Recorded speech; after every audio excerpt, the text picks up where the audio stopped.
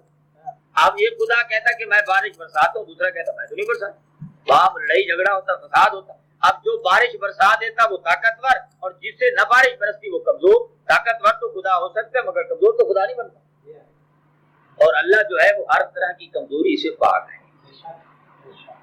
اچھا، اس لیے فرمایا کہ یہ بڑی دھماکہ خیز اور بڑی لرزہ باندام اور ایسی بات لائے ہیں کہ جو انتہائی مشکل بات ہے، یعنی ایسی بات جو ہے ایک بندے کی زبان پہ خالق کے متعلق، مالک کے متعلق، رب الارباب کے متعلق نہیں آئی۔ تکاد السماوات یتفطرن، فرمایا کہ قریب تھا، سماوات جمع ہے سما، قریب تھا کہ تمام آسمان یتفطرن پھٹ جاتے۔ یعنی یہ جو بات اس نے کی ہے نا، اس سے ایسا تھا کہ آسمان جو تھے وہ قریب پھٹنے کے ہو گئے۔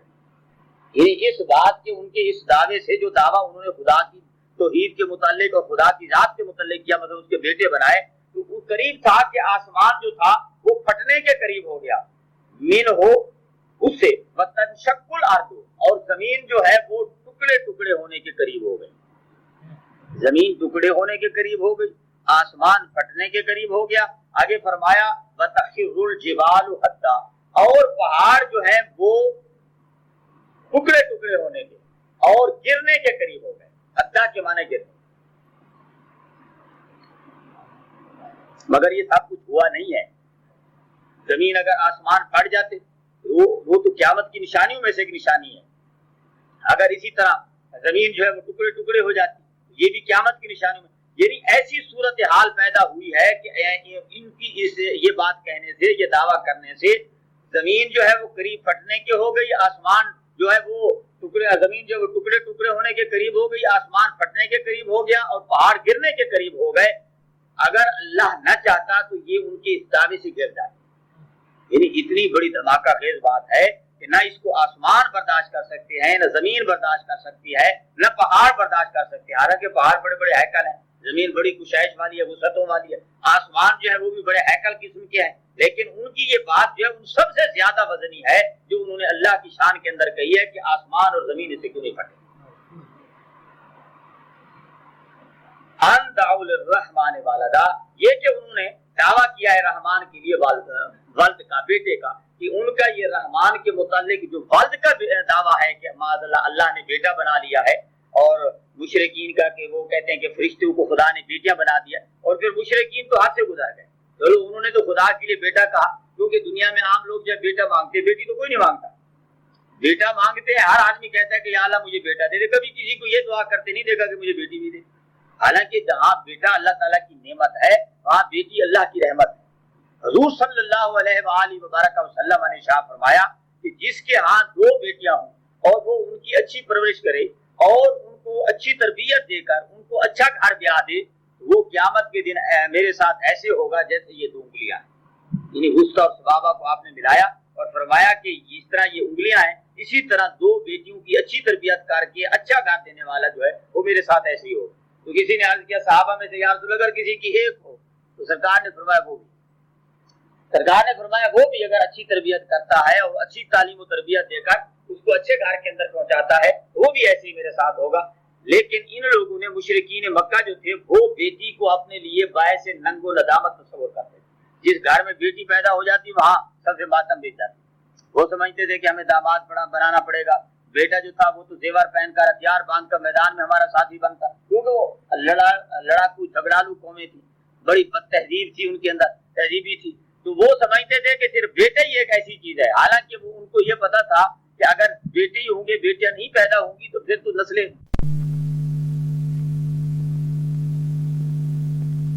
رسول اللہ آپ ان کے لیے بد دعا فرما دیں، مگر حضور صلی اللہ علیہ وسلم منع فرماتے کہ بد دعا نہ کرو، اس لیے کہ ایک تو بات یہ ہے کہ اللہ نے مجھے رحمت بنا کے بھیجا ہے، میں کسی کے لیے رحمت بن کے نہیں، اور دوسری بات یہ ہے کہ اس میں اللہ کی تقدیر ہے، تو خام خواہ مجھے اللہ کی تقدیر میں تم دخل اندازی کرنے کیوں دیتے ہو؟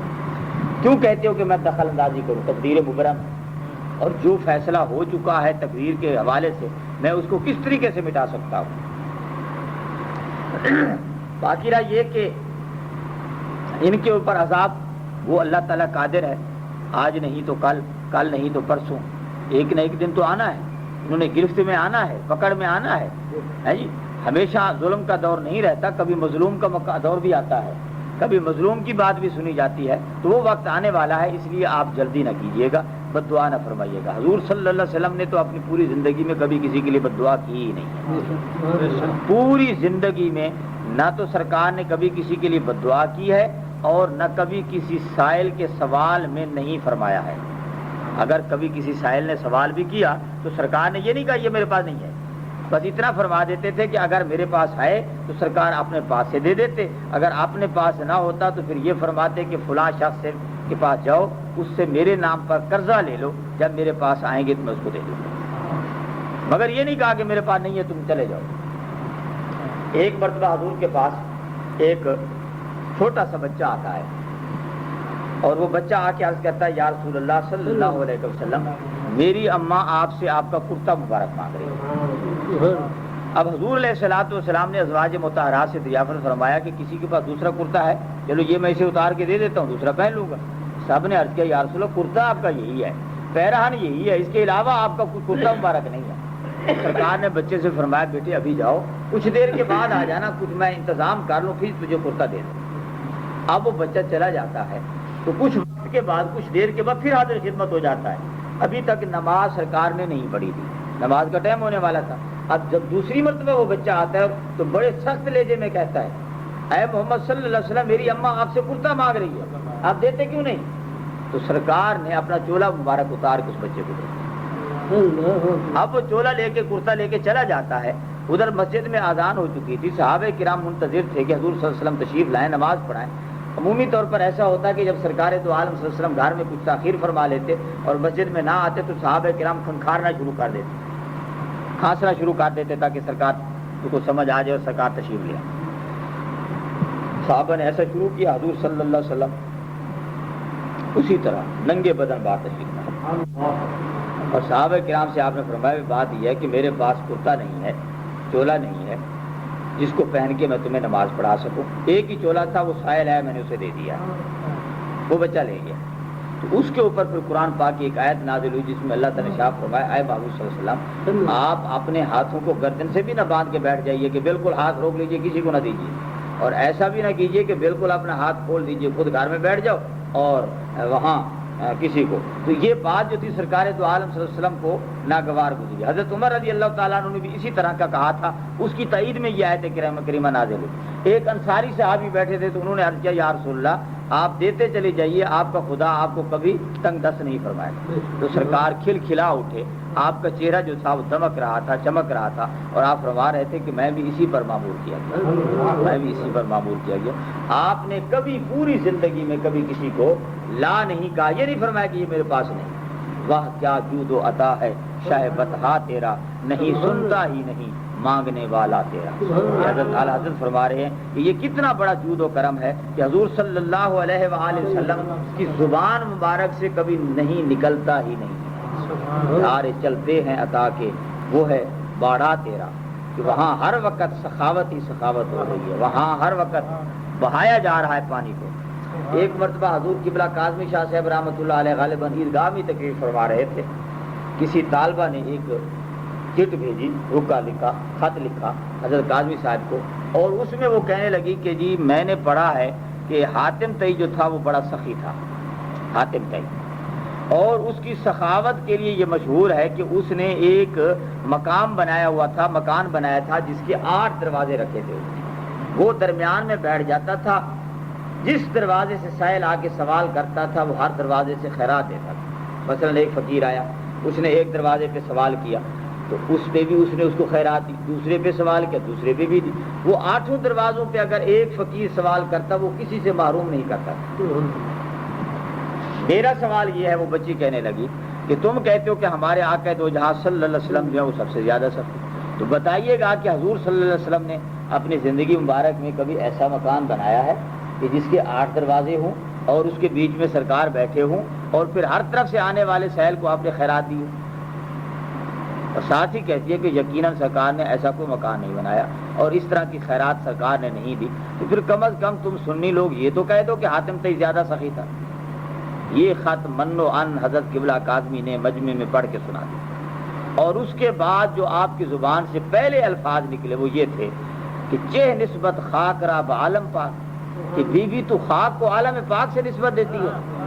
یہ تو خاک ہے، میرے محبوب کے قدموں کی خاک ہے حاتم طئی، تو اس خاک کو میرے محبوب کے ساتھ نسبت دے رہی ہے. چہ نسبت خاک را بعالم پاک، اس خاک کو، اس مٹی کو عالم بالا سے کیا نسبت ہو سکتی ہے؟ آپ نے فرمایا بھائی صاحبہ بات یہ ہے کہ میرے محبوب کی جو سخاوت تھی وہ مکمل تھی، اور حاتم طئی کی جو سخاوت تھی اس کے اندر نقص تھا، کمی تھی. مثلا یہی اس کی کمی بتا رہی ہے کہ حاتم طئی سے اس دروازے سے کسی نے سوال کیا تو اس نے اس کو خیرات دی. جب اس کو سائل نے دیکھا کہ اس سے تو میری ضرورت پوری نہیں ہوتی، اس نے پھر دوسرے دروازے پہ سوال کر دیا. جب دوسرے سے لے لی پھر دیکھا پھر بھی ضرورت پوری نہیں ہوتی، اس نے تیسرے پہ کر دیا. 8 دروازوں پہ سوال کرنے کے بعد جب وہ پھر دیکھتا ہے تو پھر بھی خیرات تھوڑی ہے. پھر اس کا جی چاہتا ہے کہ پہلے پہ چلا جاؤں، اس لیے کہ ضرورت تو پوری ہوئی نہیں ہے. مگر میرے محبوب کا تو مقام یہ تھا کہ اگر میرے محبوب نے زندگی میں کبھی ایک مرتبہ بھی سرکار سے سوال کیا تو سرکار نے ایک مرتبہ اتنا دیا کہ پھر اس کو کسی کے پاس جانے کی ضرورت نہیں. تو ماننا پڑے گا کہ حاتم طئی کی سخاوت جو تھی وہ ناقص تھی اور میرے محبوب کی سخاوت کامل تھی. آپ سخاوت فرماتے تھے، اتنا دیتے تھے کہ پھر کبھی کسی کی ضرورت بھی نہیں پڑتی. حضور صلی اللہ علیہ وسلم کی بارگاہ میں ایک شخص کا واقعہ آتا ہے جس کا نام تھا سالبہ. صحابی رسول تھا، نمازی تھا، سرکار کے ساتھ بیٹھتا تھا، اٹھتا تھا، تمام باتیں اس میں تھی. اس کو شوق ہوا کہ میرے پاس مال کم ہے تو زیادہ ہونا چاہیے. تو اس نے حضور کی بارگاہ میں عرض کیا یا رسول اللہ دعا فرمائیے کہ اللہ تعالیٰ میرے مال میں برکت دے، مجھے رزق میں غنی کر. تو سرکار نے اسے 3 دن تک سمجھایا.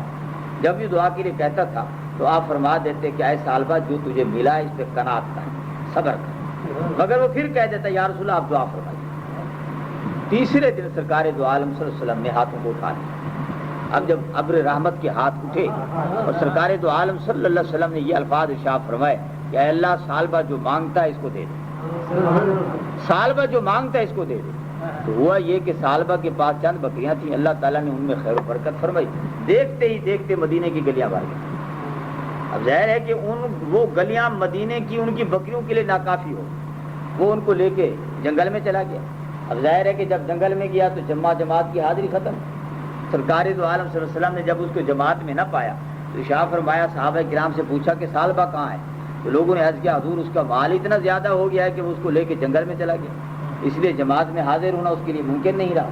تو سرکار نے 3 مرتبہ فرمایا سالبہ پر افسوس، سالبہ پر افسوس، سالبہ پر افسوس. کچھ عرصے بعد زکوٰۃ کا حکم آ گیا. اب سالبہ کی کیفیت یہ تھی کہ جنگل کی کئی وادیاں اس کی بکریوں سے بھری ہوئی تھیں. حضور علیہ الصلوٰۃ والسلام نے جہاں اور لوگوں کے پاس عاملین زکوٰۃ روانہ فرمائے وہاں سالبہ کے پاس بھی بھیج دی. اب جب سالبہ کے پاس عاملین زکوٰۃ جاتے ہیں اور سرکار کا حکم جا کے بتاتے ہیں کہ بھئی تو اپنے مال کی زکوٰۃ نکال، تو سالبہ برہم ہو جاتا ہے، کہتا ہے یہ ٹیکس ہو گیا میرے اوپر. جنگلوں میں پھرتا ہوں، چروایا میں بنا ہوا ہوں، محنت میں کرتا ہوں، مشقت میں کرتا ہوں، اپنے مال کا اتنا حصہ زکوٰۃ کے لیے دے دوں، سرکار کے پاس بھیج. اس نے انکار کر دیا. لوگ عاملین جو تھے وہ واپس آئے. سرکار نے عاملین کو دروازے پہ دیکھا تو فرمایا سالبہ پر افسوس، سالبہ پر افسوس، سالبہ پر 3 مرتبہ شاپ. اور انہوں نے آ کے حال بیان کر دیا کہ یا رسول اللہ مال اس کا اتنا کثرت سے زیادہ ہے کہ بہت زیادہ. اور جب اس نے دیکھا کہ اتنا مال نکلتا ہے تو کہنے لگا یہ ٹیکس ہے میرے اوپر، میں تو نہیں دیتا. تو سرکار دو عالم صلی اللہ علیہ وسلم نے ارشاد فرمایا کہ اللہ نے مجھے سالبہ سے غنی کر دیا.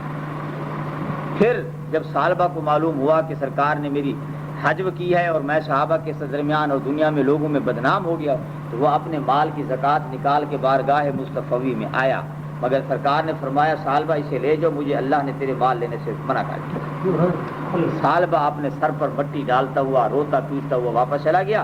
اور پھر جب ابو بکر صدیق کا زمانہ آیا تو پھر بھی وہ زکوٰۃ لے کے آیا، مگر صدیق اکبر نے منع کر دیا کہ مجھے سرکار نے منع کیا، سالبہ سے زکوٰۃ نہیں لے. جب عمر کا زمانہ آیا تو پھر بھی وہ زکوٰۃ لے کر آیا، حضرت عمر نے بھی یہی کہا کہ مجھے اللہ اور اللہ کے رسول نے منع کر دی، یہاں تک کہ حضرت عثمان غنی کے زمانہ میں سال با اپنے مال سمیت ہلاک ہو گئے، مال بھی اور جان بھی اسی حالت کے اندر ختم ہو گئی۔ تو یہ ہے مال کو حاصل کرنا اور پھر اس کو اللہ کے راستے میں خرچ نہ کرنے کا وبال۔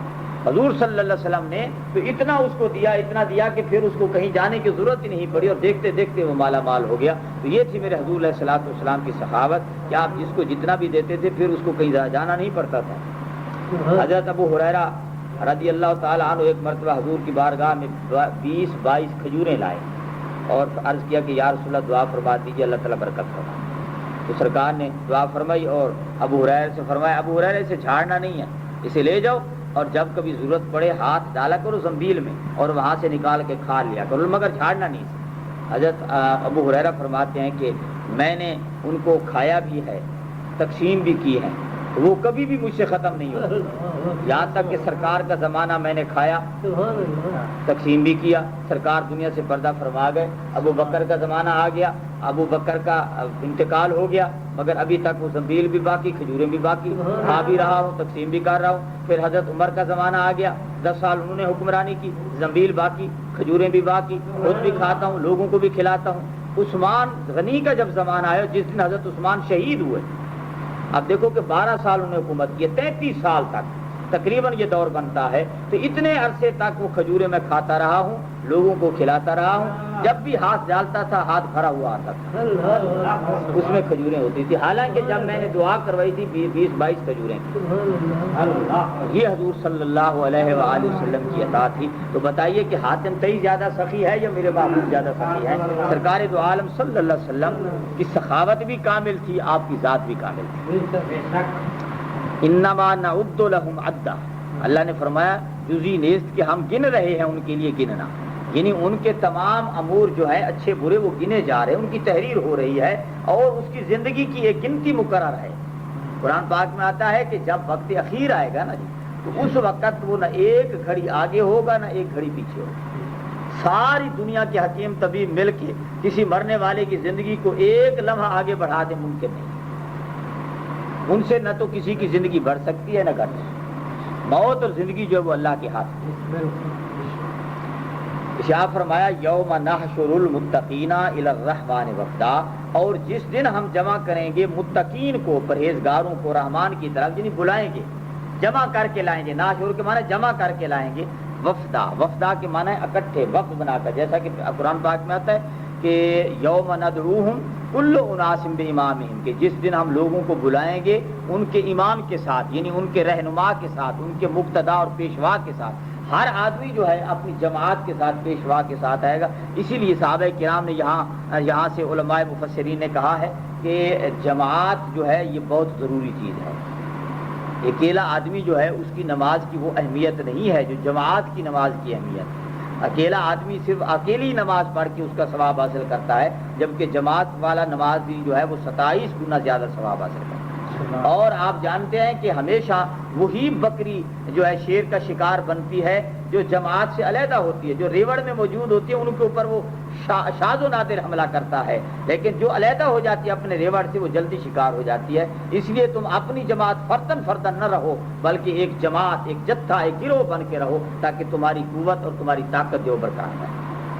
اور قیامت کے دن لوگ جو ہوں گے وہ اللہ کی بارگاہ کے اندر وفد کی شکل میں آئیں گے، مگر یہ وفد کی شکل میں آنا یہ صرف مومنین کی صفات میں سے، جو مومن لوگ ہوں گے متقین ہوں گے وہ وفد کی شکل میں آئیں گے، کوئی اپنے نبی کے ساتھ آئے گا، کوئی اپنے امام کے ساتھ آئے گا، کوئی اپنے ولی کے ساتھ آئے گا، کوئی مرشد کے ساتھ آئے گا، کوئی اپنے استاد کے ساتھ آئے گا، تو وہاں جماعت کے ساتھ گروہ کے ساتھ لوگ اللہ کی بارگاہ کے اندر حاضر ہوں گے۔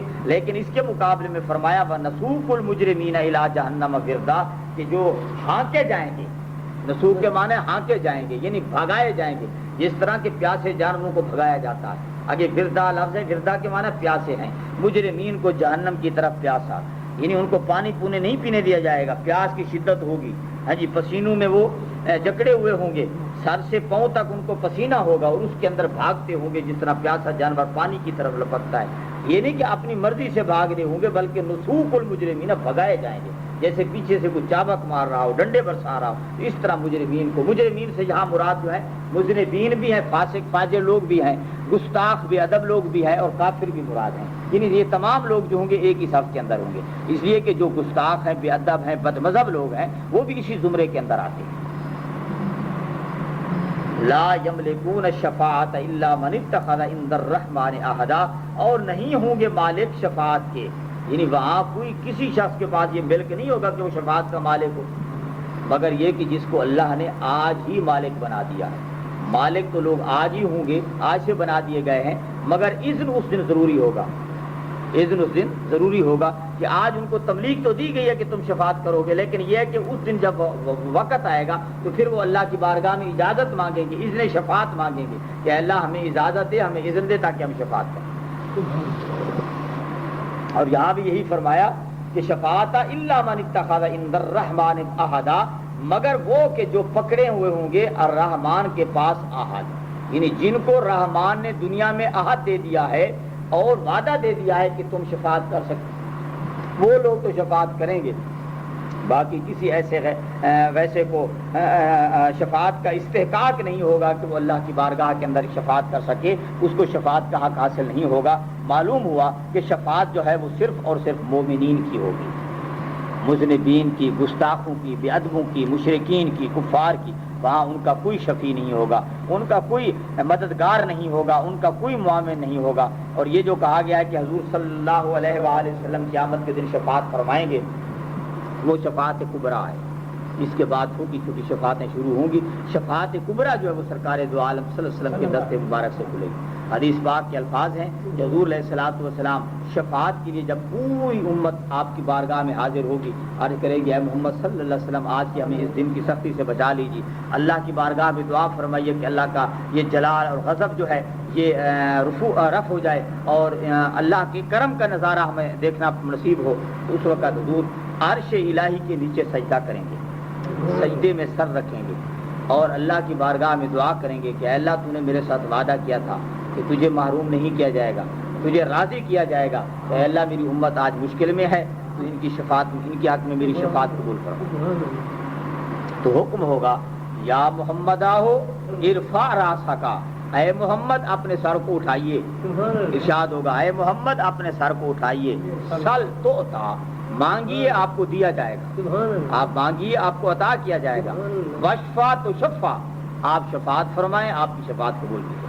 یہ حدیث پاک کے لفظ ہیں کہ اللہ تعالیٰ حضور علیہ الصلوۃ والسلام سے فرمائے گا کہ آپ اپنا سر اٹھائیے، سجدے سے سر اٹھائیے، جو آپ مانگیں گے ہم دیں گے، جس کی شفاعت کریں گے ہم اسے بخش دیں گے۔ آپ شفاعت تو کر کے دیکھیے، اور جب شفاعت کبریٰ سرکار فرما لیں گے تو اس کے بعد حدیث پاک میں آتا ہے کہ چھوٹے چھوٹے بچے جو کچے بچے لوگوں کے فوت ہو جاتے ہیں وہ بھی اپنے ماں باپ کے حق میں شفاعت کریں گے، اللہ کی بارگاہ میں کھڑے ہو جائیں گے، اللہ فرمائے گا تم جنت میں جاؤ، اور ان کے والدین کے لیے جہنم کا فیصلہ ہو چکا ہوگا، تو بچے اللہ کی بارگاہ میں عرض کریں گے کہ مولا ہمیں تیری ایسی جنت نہیں چاہیے جس میں ہمارے ماں باپ نہ ہو، ہم تو اپنے ماں باپ کے ساتھ جائیں، یہاں تک کہ اللہ تعالیٰ اپنا فیصلہ بدل دے گا، فرمائے گا جاؤ بچوں اپنے ماں باپ کو بھی پکڑ لو اور تم بھی چلو جنت میں، وہ بچے بھی جنت میں چلے جائیں گے اور ان کے ماں باپ بھی جائیں گے۔ یہ سب سے چھوٹی شفاعت ہے، اس سے بڑی بڑی شفاعتیں ہوں گی، اولیاء کریں گے، انبیاء کریں گے، ہاں جی، اور حفاظ کریں گے، علماء اپنے خاندان کی، اپنے اعزاء اقرباء کی شفاعت کریں گے، اور سب کی شفاعتیں اللہ تعالیٰ جو اس دن قبول کرے گا، مگر صدقے محمد صلی اللہ علیہ وسلم حضور کی شفاعت کے بعد۔ اللہ تعالیٰ ہم سب کو قرآن میں پڑھنے سمجھنے